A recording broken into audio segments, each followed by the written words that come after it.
cette formation pour le STEM LN Ultra.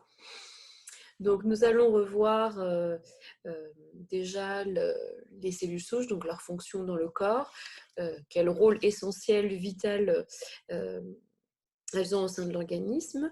On verra le bénéfice d'avoir plus de cellules souches en circulation. Puis nous verrons la fonctionnalité du STEM LN Ultra, les ingrédients, à qui est destiné le STEM LN Ultra, et bien évidemment, nous verrons par la suite comment adapter les doses, à quelles conditions, etc. Donc tout d'abord, commençons par le rôle naturel des cellules souches de la moelle osseuse. Donc il faut bien comprendre que les cellules souches n'ont pas d'autre rôle que de se transformer, de se différencier en d'autres types de cellules. La réserve principale des cellules souches se trouve dans la moelle osseuse. Donc elles ont cette propriété unique de pouvoir se transformer en d'autres types de cellules.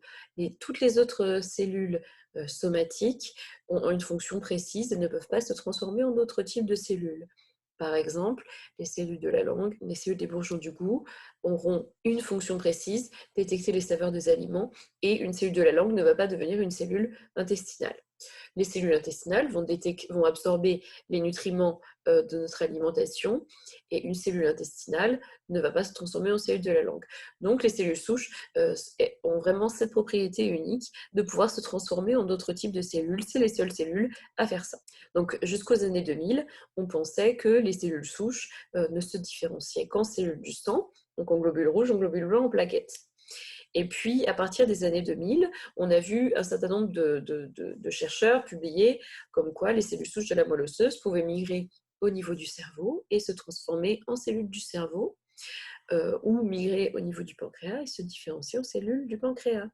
Donc, finalement, au fur et à mesure, on découvrait que finalement, les cellules souches pouvaient se transformer en pratiquement n'importe quelle cellule du corps. À partir de finalement ces observations, le docteur Gita Jensen, qui fait partie de notre comité consultatif scientifique, a émis une hypothèse avec un certain nombre d'autres chercheurs de dire que si les cellules souches pouvaient se transformer en pratiquement n'importe quelle cellule du corps, c'est qu'elles devaient constituer notre système naturel de réparation. Bien évidemment, plusieurs centaines d'études ont confirmé cette hypothèse, puisque maintenant on a pu montrer que les cellules souches pouvaient se transformer en cellules du foie, du cœur, de l'intestin, de la rétine, du muscle, etc. Donc concrètement, comment ça fonctionne? Par exemple, on va prendre l'exemple euh, de, de, d'un infarctus. On va avoir comme ça euh, le tissu en fait en question, le tissu lésé, va relarguer une première série de composés. Donc ce sont des molécules signal, comme le GCSF, qui va déclencher au niveau de la moelle osseuse la libération des cellules souches. Donc les cellules, plusieurs millions de ces cellules vont circuler, mais ne savent pas où aller. Donc le tissu lésé en question, par exemple le cœur dans notre exemple, va relarguer une seconde série de composés qui va permettre de guider ces cellules souches. Ces molécules de guidage sont capables de se fixer à la surface des cellules souches et les guider vers le tissu lésé. Donc, dès que la cellule souche a atteint l'organe, lésé ou blessé, elle va rentrer à l'intérieur du tissu, se multiplier et se différencier, donc se transformer en cellules locales, donc dans notre exemple, en cellules cardiaques.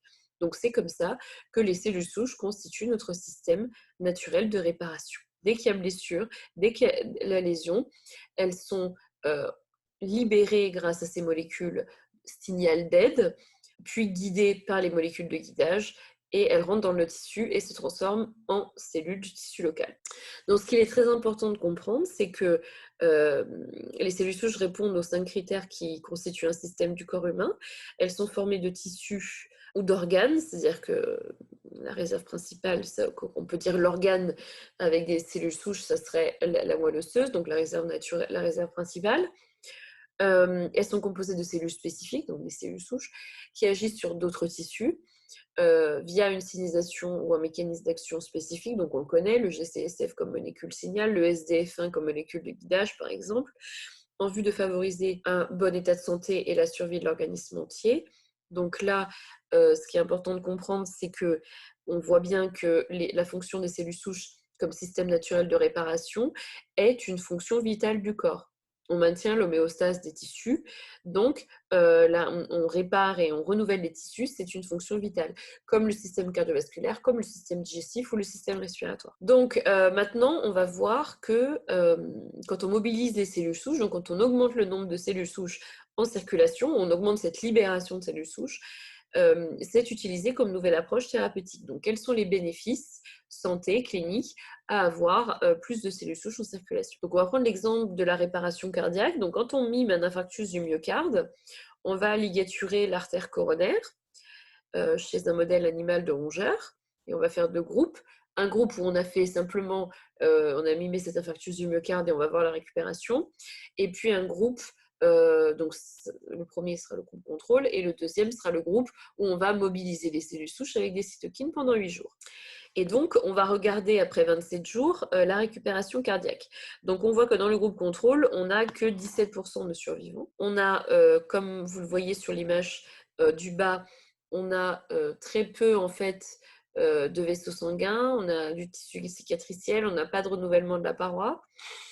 Et puis, on a une fraction d'éjection et une pression systolique qui sont basses, donc une fonction cardiaque qui n'est pas normalisée. Par contre, dans le cadre du groupe expérimental, donc le groupe où on a mobilisé les cellules souches avec les cytokines, donc on a augmenté le nombre de cellules souches en circulation, on a 73% de survivants, on a des nouveaux vaisseaux sanguins formés, donc c'est l'image du haut, on a un renouvellement de la paroi du ventricule et une fonction cardiaque qui est normalisée. Donc on voit bien que plus de cellules souches en circulation égale finalement une régénération cardiaque plus importante. Et donc là, un taux de mortalité suite à l'infarctus beaucoup plus faible. Bien sûr, ça a été montré aussi chez l'homme. Par exemple, quand on suit plus de 500 personnes pour des événements cardiovasculaires, on voit que ceux qui ont le plus de cellules souches en circulation, donc le groupe 3, on a une mortalité par cause cardiovasculaire plus faible. Et on a aussi un nombre d'événements cardiovasculaires plus faibles, comme les infarctus du myocarde, des hospitalisations, des AVC, des revascularisations qui sont des procédures chirurgicales beaucoup plus faibles. Donc moins d'événements cardiovasculaires, une mortalité par cause cardiovasculaire plus faible. Donc on voit bien que le nombre de cellules souches en circulation est corrélé à une meilleure santé cardiovasculaire lorsque le nombre de cellules souches est élevé. Et donc c'est un marqueur indépendant de santé cardiovasculaire. Mais ça a été prouvé dans d'autres pathologies. Quand on suit 25 patients qui ont eu un AVC, on voit que ceux qui ont une forte mobilisation de cellules souches suite à l'AVC ont une meilleure récupération neurologique et fonctionnelle mesurée par le score NIHSS. Donc au début, la sévérité de l'infarctus est la même, il n'y a pas de différence significative entre les deux. Et après 1 mois et 3 mois à l'AVC, on a un score qui baisse significativement en fait chez les personnes qui ont plus de cellules souches en circulation. Donc quand le score baisse, ça veut dire que la sévérité de l'AVC baisse, donc ça veut dire une meilleure récupération neurologique et fonctionnelle. Donc le nombre de cellules souches en circulation est donc bien corrélé à cette récupération, c'est-à-dire cette régénération des cellules qui ont été endommagées au niveau du cerveau. Bien sûr, ça a été montré aussi en cas de diabète. Donc la première étape a été de montrer que les cellules souches de la moelle osseuse peuvent se transformer, se différencier en cellules pancréatiques productrices d'insuline. Donc ce qu'on a fait, c'est que pour montrer ça, on a pris des souris femelles, on les a irradiées, on a enlevé les cellules souches, on a transplanté des cellules souches d'un donneur mâle dont les cellules ont été préalablement modifiées, c'est-à-dire que si elles transcrivent le gène de l'insuline, il y aura une fluorescence verte, donc c'est pour suivre le devenir des cellules souches de ce donneur mâle. Et on voit effectivement que cette cellule, elle est fluorescente verte, donc elle a bien transcrit le gène de l'insuline. La cellule, quand on marque directement l'insuline, il y a une fluorescence rouge, donc c'est une cellule productrice d'insuline, elle est fonctionnelle. Et il y a le chromosome Y, donc c'est bien une cellule souche normale qui a migré au niveau du pancréas, qui s'est transformée en cellule productrice d'insuline pour réguler la glycémie, le taux de glucose dans le sang.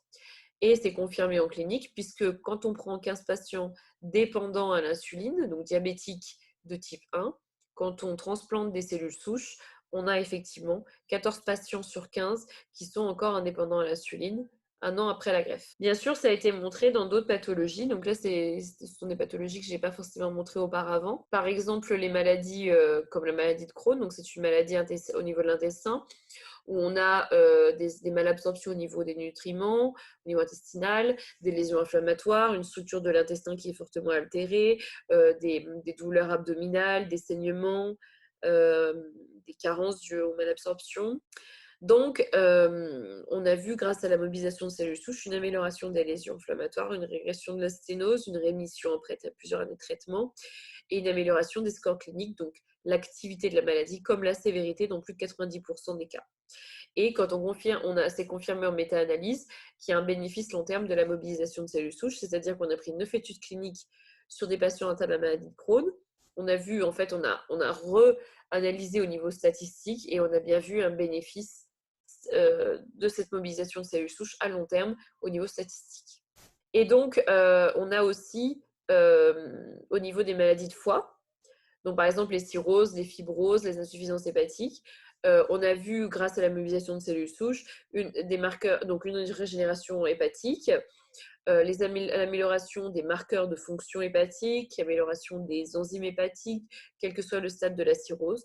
Donc, on a comme ça pu montrer des bénéfices cliniques chez les patients, donc une amélioration des symptômes, des marqueurs de régénération dans plusieurs pathologies. Donc, on a vu les pathologies cardiovasculaires, l'AVC, le diabète, les maladies hépatiques, les maladies intestinales, par exemple. Bon, bien sûr, je vous ai montré qu'une fraction de ce qui est publié.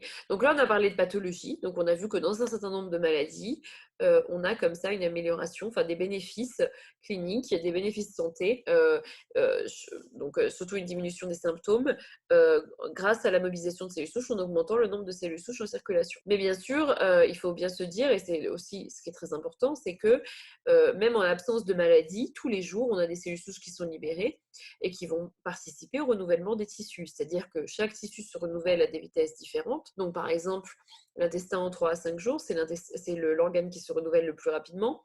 La peau en 28 jours, le foie, le pancréas, le cœur se renouvellent en plusieurs années. Donc, chaque jour, on a des cellules qui arrivent en fin de vie, naturellement, qui sont abîmées, donc il faut les remplacer. Et donc, chaque jour, les cellules souches contribuent à ce renouvellement des tissus. Donc, il faut bien voir que le corps, la physiologie du corps humain, ça se base sur un équilibre. Et là, dans notre cas, c'est un équilibre entre la perte cellulaire, donc qui est due au vieillissement naturel des cellules, qui est due qui peuvent être influencés par un certain nombre de facteurs, hein, le stress, l'inflammation, l'alimentation, la prise de médicaments, etc. L'activité physique, etc. Donc, si on a un équilibre entre la perte cellulaire et le renouvellement effectué par les cellules souches, on va avoir un maintien en santé, globalement. Par contre, si la perte cellulaire devient plus importante que le renouvellement, on va avoir une perte cellulaire qui va se transformer en perte fonctionnelle et c'est là où l'organe ne peut plus fonctionner correctement et c'est là où apparaissent les pathologies. Donc, bien sûr, la perte cellulaire augmente avec le temps, avec le développement de pathologies. Donc, c'est vraiment important de maintenir cet équilibre et donc de soutenir ce renouvellement, cette réparation des tissus avec une augmentation, une libération suffisante de cellules souches au niveau de la circulation. Et donc, ce qu'on a remarqué, c'est que en fait, le nombre de cellules souches en circulation était corrélé à l'apparition, le développement ou la progression de pathologies. Donc là, je vais vous montrer quelques exemples.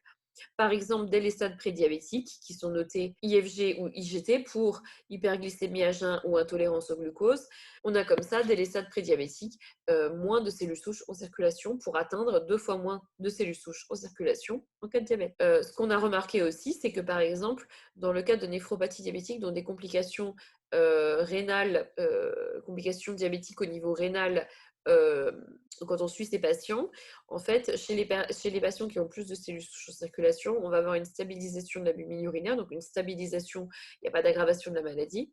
Par contre, ceux qui ont moins de cellules souches en circulation, on va avoir une augmentation de l'albumine urinaire, et donc c'est un signe d'aggravation de la maladie. Donc on voit bien que le nombre de cellules souches est corrélé au développement ou à la progression de la maladie, surtout quand il y a un nombre faible de cellules souches en circulation.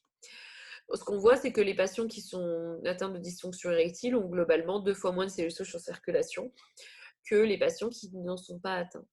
Pareil pour les maladies pulmonaires obstructives chroniques, MPCO, on voit en fait que, quel que soit le type de cellules souches qu'on dose dans le sang, les patients qui ont cette maladie en bleu ont moins de cellules souches en circulation et que l'exercice physique qui normalement augmente le nombre de cellules souches en circulation, ce qui se voit en rouge pour les patients qui ne sont pas atteints de cette pathologie. Chez les patients atteints d'MPCO, on a effectivement peu d'effet de l'activité physique. Donc on a moins de cellules souches en circulation et en plus il y a un défaut de mobilisation. Donc là c'est un peu pour résumer, donc ça c'est une slide que je n'avais pas montrée auparavant, qui en fait remontre un petit peu la diversité de pathologies dans laquelle on a pu observer un bénéfice clinique, un bénéfice santé de la mobilisation de cellules souches. Donc, augmenter le nombre de cellules souches en circulation a des bénéfices, on l'a vu pour le diabète, où on a vu par exemple que des patients diabétiques dépendants à l'insuline deviennent indépendants à l'insuline un an après la greffe. Donc, ça veut bien dire qu'on a régénéré le pancréas suffisamment pour qu'il y ait une production d'insuline suffisante. Il a été montré par exemple en cas aussi de maladies neurodégénératives comme Alzheimer ou Parkinson, des améliorations de symptômes en mobilisant les cellules souches. On a vu aussi dans les maladies cardiovasculaires, donc on l'a vu dans le cas d'AVC, les patients qui ont mobilisé plus de cellules souches avaient une meilleure récupération fonctionnelle et neurologique. En cas d'événement cardiovasculaire, on l'a vu aussi, puisque ceux qui avaient le plus de cellules souches en circulation avaient moins d'événements cardiovasculaires et une mortalité par cause cardiovasculaire plus faible. Ça s'est montré aussi en cas de cardiomyopathie ou d'insuffisance cardiaque, où en fait on a pu améliorer les marqueurs de fonction cardiaque. On l'a vu aussi des améliorations de la fonction rénale, en cas d'insuffisance rénale. Tout ce qui est maladie hépatique, donc fibrose hépatique, insuffisance hépatique, cirrhose hépatique, et puis les maladies intestinales, genre Crohn, syndrome de l'intestin irritable, colite, où là on a vu aussi, comme on l'a vu, une amélioration de la sténose, des lésions inflammatoires, de la rémission dans la plupart des cas, et une diminution de la sévérité et de l'activité de la maladie. Donc vraiment un taux de rémission très élevé avec la mobilisation de cellules. On a vu aussi dans le cas du soutien à la réparation du cartilage et le renouvellement osseux, la cicatrisation post-chirurgicale en cas d'entorse, on le verra aussi. Donc, et aussi pour la fonction musculaire. Donc on voit bien, donc là c'est vraiment un résumé des pathologies principales, mais dans énormément de diversité de pathologies, on a un bénéfice de la mobilisation de cellules souches. Donc, une déficience dans le système naturel de réparation tissulaire peut être synonyme d'un déclin sous-jacent de la santé. Et puis, donc, avoir plus de cellules souches en circulation signifie avoir plus de cellules souches disponibles pour la réparation. Donc, toujours en faveur du maintien de l'équilibre entre paire cellulaire et renouvellement. Et puis, le nombre de cellules souches en circulation pourrait être un marqueur ou facteur de risque lié à la santé en général. Donc on a vu qu'on peut injecter des cellules souches, ça reste très cher, il faut le faire plusieurs fois, c'est efficace sous condition, c'est très lourd pour le patient. Donc, et puis il y a certains effets secondaires. Donc est-ce qu'on ne pourrait pas soutenir naturellement les cellules souches avec des mobilisateurs naturels de cellules souches de façon physiologique, sécuritaire, un peu tous les jours, sans effets secondaires? Et donc pour ça, nous avons étudié la Phanizomenum flossaqua. Donc c'est une algue bleu verte qui pousse naturellement au lac Klamath en Oregon. Donc les algues bleu vertes ont une richesse nutritionnelle, donc 60% de protéines, l'ensemble des acides aminés essentiels, plus de 15% de fibres, des acides gras polyinsaturés, des vitamines, des minéraux, des antioxydants. La FA contient aussi des polysaccharides qui vont soutenir le système immunitaire et puis aussi la présence de phényléthylamine. Donc, c'est une molécule naturellement sécrétée par le cerveau en cas d'émotion positive et qui est impliquée dans la clarté mentale, la concentration, les capacités d'attention. Et ça favorise une bonne qualité du sommeil et une régulation de l'humeur, donc une amélioration aussi des cas de dépression. Donc, ce qui est intéressant, c'est que en fait, en étudiant au fur et à mesure des recherches sur la FA, on a pu montrer que la FA mobilisait les cellules souches, donc augmentait la libération des cellules souches de la moelle osseuse. Donc, on avait comme ça une augmentation de nombre de cellules souches circulantes. Donc, ce qu'on a fait, c'est qu'on a concentré les molécules actives qui mobilisaient les cellules souches pour créer un extrait, un concentré, un extrait d'AFA qu'on a nommé Stemmelens. Et donc, 1 gramme de Stemmelens, 1 heure après consommation, provoque une augmentation de 30% du nombre de cellules souches en circulation, ce qui correspond à 3 à 4 millions de nouvelles cellules souches en circulation. Ce qui est intéressant, et c'est ce qui fait l'unicité et vraiment le fait que le Stemmelens est unique, c'est qu'on a 3 brevets. On a un brevet sur le procédé de récolte de l'AFA, un brevet sur la fabrication de l'extrait, donc sur le processus d'extraction et de séchage, basse température, et un dernier brevet sur la mobilisation naturelle de cellules souches, le fait que l'AFA mobilise des cellules souches, c'est un brevet exclusif de Cellule. Donc, c'est aussi le Stemmenens, donc notre extrait d'AFA, le seul mobilisateur de cellules souches à avoir des études précliniques et cliniques qui montrent le bénéfice d'avoir plus de cellules souches en circulation. Donc, dans un modèle de diabète insulinodépendant, on a pu montrer que, donc là vous avez la courbe bleue pour le groupe diabétique et le groupe en orange diabétique qui a consommé du Stemmenens, donc l'équivalent de 6 gélules par jour. On voit en fait qu'on a une diminution de l'hyperglycémie de 50% au bout de 4 semaines de consommation du Stemmenens, comparé au groupe contrôle qui avait consommé un placebo. Donc on a effectivement une augmentation du nombre de cellules souches en circulation et au niveau du pancréas, une augmentation du nombre de cellules souches insuline positives, c'est-à-dire bien qu'on a régénéré le pancréas pour qu'il y ait plus de production d'insuline. Et bien sûr, ça a été confirmé en clinique chez 40 diabétiques de type 2 qui avaient une hémoglobine glyquée élevée, donc au-dessus de 7,5. Donc c'est une étude randomisée en double aveugle contre placebo. Et les patients ont consommé 2 gélules de Stemmenens par jour ou un placebo pendant 4 mois. Et on a une diminution significative de l'hémoglobine glyquée et une forte tendance à la diminution de la glycémie à jeun. Donc on voit bien un bénéfice clinique de cette mobilisation avec une diminution significative de l'hémoglobine glyquée chez les diabétiques, qui est le facteur, le marqueur principal qu'on suit tous les 3 mois chez les diabétiques. On a pu montrer aussi, par exemple, que dans le cadre d'un modèle de fibrose hépatique, on a comme ça, grâce au Stemmenens, dans le groupe qui a consommé le Stemmenens par rapport au groupe qui a atteint une fibrose hépatique mais qui n'a pas consommé le Stemmenens, une amélioration des signes histopathologiques, donc la structure du foie s'est améliorée, une diminution des marqueurs de fibrose et de nécrose, une amélioration des marqueurs inflammatoires et une amélioration des marqueurs de régénération et de prolifération. Donc il y a une régénération hépatique qui se fait et une amélioration des symptômes de cette fibrose. On a pu montrer effectivement aussi que quand on marque les cellules souches à la protéine fluorescence verte, on fait une blessure par cardiotoxine au niveau du tibia de rongeur. Dans le groupe contrôle, on a effectivement une régénération musculaire de base, donc il y a quelques cellules souches qui ont migré au niveau du muscle et donc on a quand même un peu de fluorescence verte. Par contre, on voit bien que dans le groupe Stemmenens, on a beaucoup plus de fluorescence verte, donc on a beaucoup plus de cellules souches qui ont été mobilisées pour aller réparer le muscle. Et donc, du coup, on voit bien qu'avec le Stemmenens, on a une régénération musculaire qui est plus importante. Donc, ce qui est intéressant, c'est qu'on a pu confirmer en clinique, quand on a une blessure comme des entorses de la cheville sans fracture chez des joueurs de football professionnels, avec déchirure partielle du ligament, instabilité de l'articulation et gonflement, on va pouvoir faire 2 groupes de footballeurs. Un groupe qui a le traitement conventionnel, donc anti-inflammatoire non stéroïdien, poche de glace, immobilisation, puis séance de kiné. Et un groupe 2 qui a exactement le même traitement, plus le Stemmenens et le fucoïdan.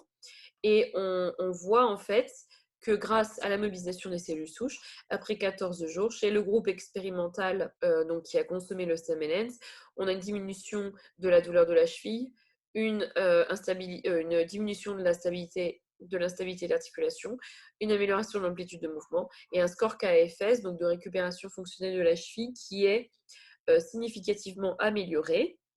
Et donc, les joueurs qui ont consommé le Stemmenens ont pu rejouer une semaine avant le groupe contrôle, c'est-à-dire que la récupération s'est faite plus rapidement. On a aussi pu observer une consommation réduite d'antidouleurs et d'anti-inflammatoires et un nombre moins élevé de blessures le reste de la saison pour ceux qui ont continué à prendre le Stemmenens. Bien évidemment, l'AFA n'est pas le seul mobilisateur de cellules souches. Dans le Stemmenens Ultra, en plus du Stemmenens, donc notre extrait d'AFA cliniquement testé, on a aussi rajouté un extrait de wakame, qui est l'algue brune la plus consommée en Asie, qui contient des composés immunostimulants, des antioxydants, et qui contient aussi dans sa paroi du fucoïdan. Donc avec des extraits standardisés très riches en fucoïdan, on a comme ça une augmentation du nombre de cellules souches au fur et à mesure de la consommation. Après 4, 8 ou 12 jours de consommation, on voit une augmentation du nombre de cellules souches circulantes. Donc on voit bien que là, on a 2 mécanismes d'action un peu différents. Et puis, le troisième ingrédient du Stemmenens Ultra, c'est un extrait de spiruline. Donc c'est la fraction jaune de la spiruline. Donc c'est une autre algue bleu-verte, comme l'AFA, qui, là, donc, ce qu'on a pu voir, c'est que quand on utilise cette fraction jaune, on augmente la molécule signal, le GCSF, qui déclenche la libération des cellules souches. On l'a breveté sous le nom de mésenchyme. Donc, par cette augmentation de GCSF, on va augmenter la libération des cellules souches. Donc, on résume, on a 3 ingrédients dans le Stemmenens Ultra, un extrait d'AFA, Stemmenens, un extrait de Wakame, méchant fucoïdant, standardisé à 80% de fucoïdant, et un extrait de spiruline, la fraction jaune, nommée mésenchyme. Ces 3 extraits vont augmenter la libération des cellules souches et donc on a 3 mécanismes d'action complémentaires. Donc par exemple, le mésenchyme va augmenter la libération du GCSF qui va déclencher la libération des cellules souches. L'AFA, par exemple, on a un inhibiteur de la L-sélectine dans l'AFA qui va permettre d'inhiber la protéine d'adhésion qui maintient les cellules souches dans la moelle osseuse, par exemple. Donc, il faut bien mettre en avant, quand on présente le Stemmenens Ultra, tous ces bénéfices santé. La mobilisation de cellules souches, donc on soutient le système de renouvellement et de réparation. On soutient le système immunitaire. On soutient, grâce à la PEA, la phénylaméline, la clarté mentale et capacité de concentration, amélioration de l'attention, de la concentration, diminution de l'hyperactivité chez l'enfant. On améliore la qualité du sommeil, on améliore l'humeur, les symptômes de dépression et la fatigue. Donc, on a vraiment un ensemble de bénéfices santé qu'il faut tous mettre en avant. Donc, ce qu'il faut bien mettre en avant, c'est le fait qu'on a 3 extraits qui sont concentrés, plus concentrés que l'algue entière. Par exemple, la FA est 3 à 5 fois plus concentrée que l'algue entière. Ça veut dire qu'il faut 3 à 5 fois plus d'algues qu'il ne faut d'extrait Stemmenens pour avoir le même effet physiologique. On a un extrait de Wakame, 80% de fucoïdant, un extrait de spiruline, la fraction jaune qui est le mésenchyme. Donc 3 mobilisateurs naturels de cellules souches avec 3 mécanismes d'action complémentaires, tous cliniquement testés. Le Stemmenens a plus de 10 ans de recherche et c'est le seul mobilisateur de cellules souches où on a des bénéfices cliniques qui sont publiés. Donc, amélioration de la fibrose hépatique, diminution de l'hémoglobine qui est en cas de diabète et récupération plus rapide en cas d'entorse. Donc, c'est 3 exemples des bénéfices cliniques de la mobilisation de cellules souches. Et on a donc sur le Stemmenens 4 études cliniques et 3 études précliniques et 3 études cliniques. Donc maintenant, on va voir un petit peu les doses journalières. Donc quand c'est une dose d'entretien, c'est à des personnes qui n'ont pas vraiment de pathologie particulière, c'est 2 à 4 gélules par jour. On soutient le système naturel de renouvellement et de réparation. Dès qu'il y a des pathologies, on peut augmenter les doses de 4 à 6 gélules par jour. Et quand c'est des blessures type entorse, on peut faire 15 jours avec 8 à 9 gélules par jour. La 3e et la 4e semaine, 6 gélules par jour par dose de 2 gélules. Et puis après, au-delà du premier mois, on repasse à 2 à 4 gélules par jour. Donc ça convient aux végétariens, pas d'ingrédients d'origine animale, pas de conservateurs, pas d'arômes artificiels, pas de colorants, pas de contre-indication ni d'interaction particulière. Le produit est certifié sans gluten et la gélule est végétale. Donc, à qui conseiller le Stemmenens? À tout le monde pour se maintenir en santé, donc 2 à 4 gélules par jour. On maintient l'équilibre entre perte cellulaire et renouvellement-réparation. Et les autres effets qu'on a vus, sur le système immunitaire, la concentration, la clarté mentale, la capacité d'attention, la qualité du sommeil, l'humeur. On a vu pour les sportifs, donc une diminution des micro-lésions musculaires, aide à la récupération et à la performance. On est à 4 à 6 gélules par jour selon l'intensité de l'entraînement. Et puis, bien sûr, à toute personne qui a une maladie chronique inflammatoire, une maladie auto-immune dégénérative, toute pathologie où il y a un défaut de réparation. Donc, on l'a vu, vous voyez, c'est la slide où je vous montrais la diversité des pathologies où il y a bénéfice de la mobilisation de cellules souches, donc ça peut être diabète, Alzheimer, Parkinson, fibrose, cirrhose hépatique, les maladies chroniques inflammatoires au niveau intestinal comme Crohn, la colite, le syndrome de l'intestin irritable, insuffisance cardiaque, insuffisance rénale, AVC, infarctus, toutes les maladies cardiovasculaires, la cicatrisation post-chirurgicale, les entorses, etc. L'arthrose, donc là on est à 4 à 6 gélules par jour. Quels sont les outils de présentation du Stemmenens? Donc on a les brochures Trifold, les fiches produits qui vous permettent de présenter à des prospects, à tout le monde, les bénéfices. On a la vidéo des cellules souches que vous pouvez présenter qui permettent d'expliquer simplement la fonction des cellules souches, qu'est-ce qu'une cellule souche, quel est le rôle des cellules souches au niveau du corps, système naturel de réparation. Qu'est-ce qui a démontré, donc l'approche thérapeutique de dire quand on mobilise les cellules souches, on a tel ou tel bénéfice clinique. Et voilà, de présenter vraiment tout de façon simple et vulgarisée en 5 minutes la mobilisation des cellules souches. On a la brochure sport qui résume un petit peu la fonction des 4 produits et quel est le bénéfice en cas de pratique du sport. N'oubliez pas le blog qui permet en fait d'avoir des articles vulgarisés pour tout le monde qui présentent la mobilisation de cellules souches, les ingrédients, quels ingrédients on a, quelles sont les études sur chaque plante. Donc c'est très intéressant. Les vidéos de formation pour les distributeurs, on a une vidéo de formation produit donc qui est beaucoup plus courte là que la mienne. Et puis on a aussi les fiches questions-réponses qui sont dans le back-office. Voilà, donc effectivement, voilà, donc c'était cette vidéo de formation sur le Stemmenens Ultra. Donc on a vu le rôle des cellules souches, qu'est-ce qu'une cellule souche, les 3 ingrédients du Stemmenens, les doses et à qui le conseiller. Donc si vous avez des questions, vous pouvez les envoyer à infofrance@cerule.com. Donc, nous faisons effectivement toutes les semaines, donc tous les jours à 14h, des formations. Le mardi, ce sera pour les vidéos pour la formation produit. Donc là, je vous ai fait le Stemmenens. La semaine prochaine, il y aura le C-Active. La semaine d'après, le Plasma Flow. La semaine encore d'après, le Flex. Donc, n'hésitez pas à vous connecter ou à revoir ces vidéos sur le back-office. Merci beaucoup à tous.